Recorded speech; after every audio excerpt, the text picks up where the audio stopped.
I'm pausing here for effect.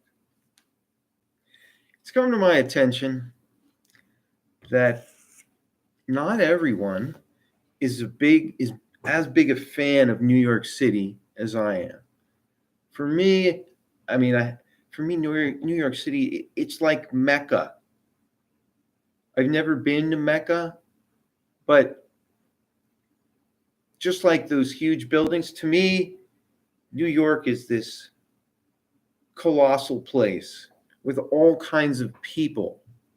And besides the buildings and besides the landscape and the concrete, there are individually very, very nice people in New York. And I think sometimes people who are not really fans, they think, oh, people in New York, they're cold, they're foreboding, strangers in the crowd. There was a sociological book called The Lonely Crowd. And it was about just that, how individuals, even though surrounded by many people, can be very disconnected. So let me give you an example of not being disconnected. So one day, I'm in a bookstore. It's one of these bookstores where you walk in and there's a raised section at the end. I don't know if you've ever been in a bookstore like this. There are bookstores I've been in on the Upper East Side where you walk in and there are actually balconies that go around and they've got bookshelves up there and they've got like a coffee place. Okay. Now, in this case, I walked to the back. I went up the few steps. There's that sort of raised area. Plenty of people sitting at tables, drinking coffee, reading books. So I sit down with my computer, and I don't even remember what I was doing. So suddenly, I just looked up. I was looking around. I looked down, and there's a $50 bill just sitting there on the floor. And as I look down, I'm looking at this. There's this older guy who's right over here, and I kind of catch his eye. We're both looking down at this, and we're looking up. And I said, "You see, there's a $50 bill there." He says, "Yeah, it's been sitting there for about 10 minutes." He says, "I don't think anybody's coming back for it." And he says, "What should we do with it?" So I reached down, I got the $50 bill. I sat down next to him. We put the $50 bill in between us like this. So he says, "Tell me about yourself." So I start talking to the guy, and we're getting along pretty well.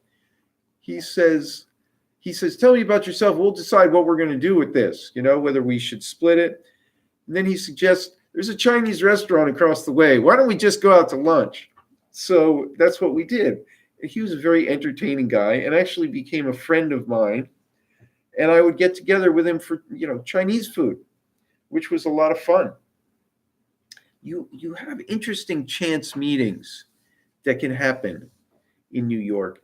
And people, despite seeming closed, I would make a comparison. Sometimes in the South or the southeastern United States, people are so nice, they're so cordial and polite that it's hard to tell how they really feel about each other or about you. There are people I've worked with for 2 years, and we talk every day, and I don't know a thing more about them. But it's very friendly. It's a nice workplace, right? Certainly don't need people who are frowning all the time. But I would also, there's a counterpoint to that. When I was living in England, people didn't treat you like they were your friend. If they weren't your friend, it was quite clear they were not your friend. But when you became friends with them, they treated you like a friend. So one could tell where one stood with these folks, more so than you can frequently, well, I guess in any part of the country. I shouldn't be localizing this to just below the Mason-Dixon line, so I won't. Now, getting back to New York for a moment, as far as knowing who your friends are, while people in New York seem cold, in other words, they don't treat you like a friend, but as soon as you break the ice, they're often very friendly because let's face it, it is a big city. And part of the reason they're not friendly is because people are constantly on top of them. You live in an apartment, the apartment's in a building. You need to go to the subway or the bus, you're walking down a street that is teeming with people. They're all over. They're very close. It's not like driving in a car where you're in your nice climate controlled bubble, you have control over the music and so on. You're out in the element with people wending your way downstairs into subways, and then you're in the subway and people are right up against you and so on. And so you need personal space, you need mental space. So what you do is you sort of shut them out. You just act like you're basically alone, even though people are right on top of you. So that's one of the reasons that they seem cold. But by the same token, I'll give you other examples. I actually met a friend of mine who became one of my best friends on a subway. I happened to be sitting there with, you're probably familiar with The Onion. It's a newspaper, sort of humorous newspaper. Most people in general probably see this on the web, but in New York, it's free and they print it and you can pick it up. So I've got The Onion open, and there's this one section which has the same faces, about 6 different people, same people, and they're commenting on something like a train wreck or something. And the things they say are all asinine, but they're asinine in sort of the same way from each one of these individuals. And their occupation, I don't need to go into this much detail. It's funny. So I was sitting there looking at the Onion, and I start laughing, and I'm laughing kind of uncontrollably. I can't stand it, you know. And so, person next to me, this guy, he's kind of looking at me, and I hand him the paper.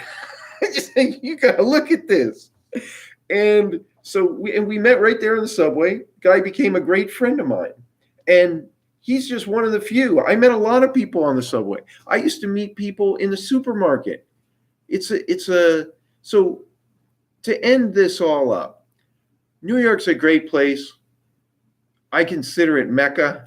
One of the reasons I like it so much is because of the people. There are nice people, and even though they seem standoffish, they're right there under the surface. So you should never feel like if you're in New York, you have to be a stranger. And now I'm going to sign off again for all those people, you know who you are, who patiently wait for these videos to come out so that you can see me expounding on my thoughts. Good night, sleep well. I always have trouble finding this button, right? Where is it? There it is.